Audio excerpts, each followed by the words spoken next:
First Peter chapter 5, verse 10. Ay, ako na to. Huwag kayo magala. Sabi dito, "And the God of all grace, who called you to His eternal glory in Christ, after you have suffered a little while, will Himself restore you and make you strong, firm, and steadfast." Tayo po muna ay manalangin. Lord, maraming salamat po sa hapon na ito, Lord. Lord, humihingi po kami ng gabay sa inyo sa oras na ito, Lord, na bigyan niyo po kami ng karunungan, Lord, na nanggagaling sa inyo, nang sa ganun ay maunawaan po namin ang inyong mensahe na i-deliver, Lord. Gabayan niyo po ang mensahe, Lord. Tago niyo po ako sa inyong likuran. Amen. So, ang ating po tatalakayin ngayong hapon, no, ay the purpose of our pain.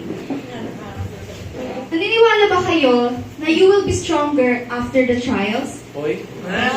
Ano nga ba ang pain nararamdaman natin mga tao? Di ba?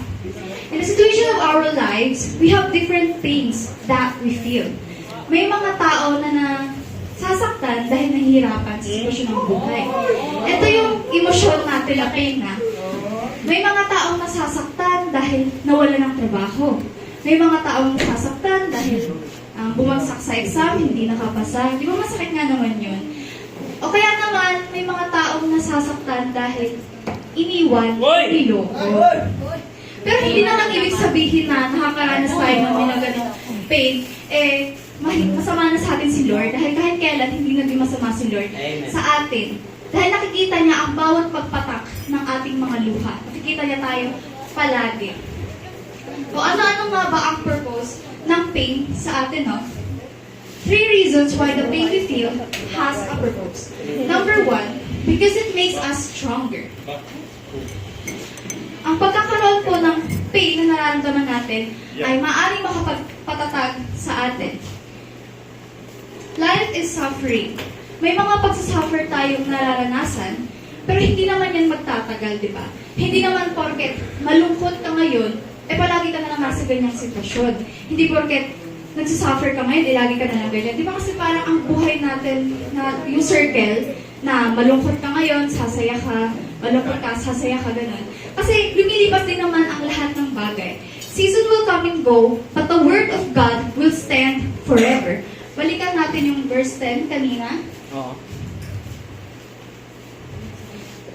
Sabi dito, "In the God of all grace, who called you to His eternal glory in Christ, after you have suffered a little while, will Himself restore you and make you strong, firm, and steadfast." So pagkatapos po natin mag-suffer, tayo ay magiging matatag.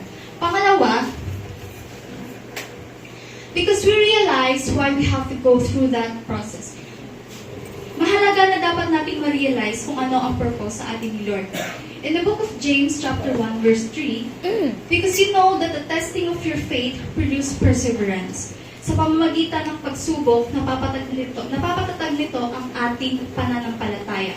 So after mo malagpasan yung mga pagsubok mo sa buhay, marirealize mo kung bakit kailangan mo dumaan sa ganong proseso. Na ngayon, mapapasabi ka na lang na, hala, mas better na ako ngayon kaysa kahapon. Kasi nga, nalagpasan mo na at ngayon, mas naging matatag ka. Pangatlo, because it can also be a way for us to be close to God. Sabi sa Psalms 34:18, "The Lord is close to the brokenhearted and saves those who are crushed in spirit." Ang pagkakaroon ng pagdadalamhati ay pwedeng maging rason upang mas makalapit tayo sa Panginoon. Ito po, based on my own experience, mas naging malapit ako kay Lord noong mga panahon na ako ay nakakaranas ng kalungkutan, noong mga panahon na ako ay nakaranas ng depression, ng anxiety. I experienced depression when I was 13 years old. Yan. Napakabata ko pa po nun. No? And sa iba, hindi sila maniniwala kasi sa ganong edad, nakaranas ka na ng ganon. Nung time na yon, naandun ako sa lugar na puro bangayan, lugar na puro, parang sobrang mga maririnig ko ay mga masakit lamang na salita, di ba? Nung time na, kung saan-saan din ako nadala noon sa ospital, sa manggagamot, pero wala, nung time na yon, hindi pa rin sila ang nakapagaling sa akin. Hanggang sa lumapit na ako sa Panginoon. At siya lang ko at na-realize ko na noong mga panahon na wala ako sa Kanya, napakahina ko pala. No?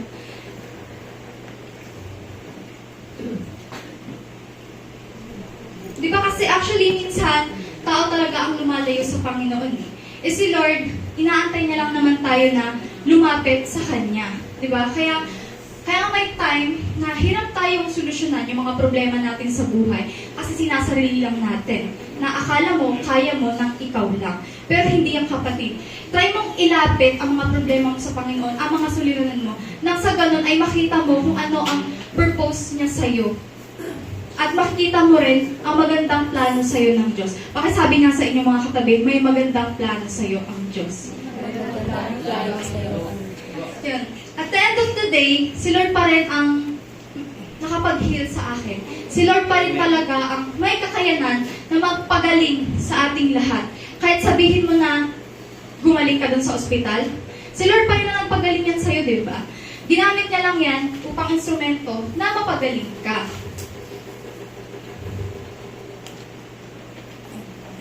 Yan. Para po sa ating pagtatapos, no? I challenge you all na ilapit sa ating Panginoon ang lahat ng suliranin natin sa buhay. Sa oras na nakakaramdam tayo ng kalungkutan, huwag natin kalimutan ang purpose sa ating ni Lord na mas maging matatag tayo at maging malapit tayo sa Kanya. Sabi sa Romans 8:28, "And we know that in all things God works for the good of those who love Him, who have been called according to His purpose." Remember that every experience, even the painful ones, is part of God's greater plan. He is turning your pain into something beautiful and purposeful. Tayo po ay manalangin. Lord, maraming salamat po sa oras na ito, Lord. Maraming salamat po sa inyong plano sa amin na lahat ng bagay po dito sa mundo ay may rason, Lord. Maraming salamat po sa oras na ito, Lord. Ito pong aming samot dalangin sa pangalan ng Jesus. Amen.